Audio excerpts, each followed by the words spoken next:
Don't want someone to be able to view your highlight? I'm Emily, and in this tutorial, I'll walk you through the steps to hide story highlights on Instagram for someone.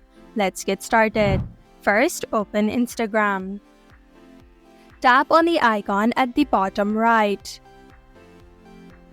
Tap on the hamburger icon at the top right.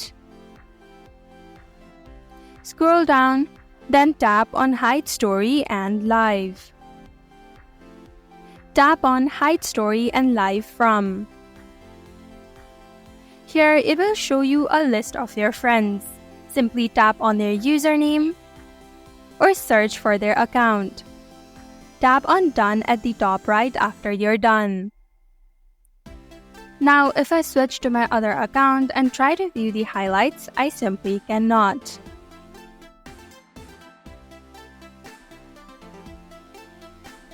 And that is how to hide story highlights on Instagram for someone. Thank you for watching Online Help Guide.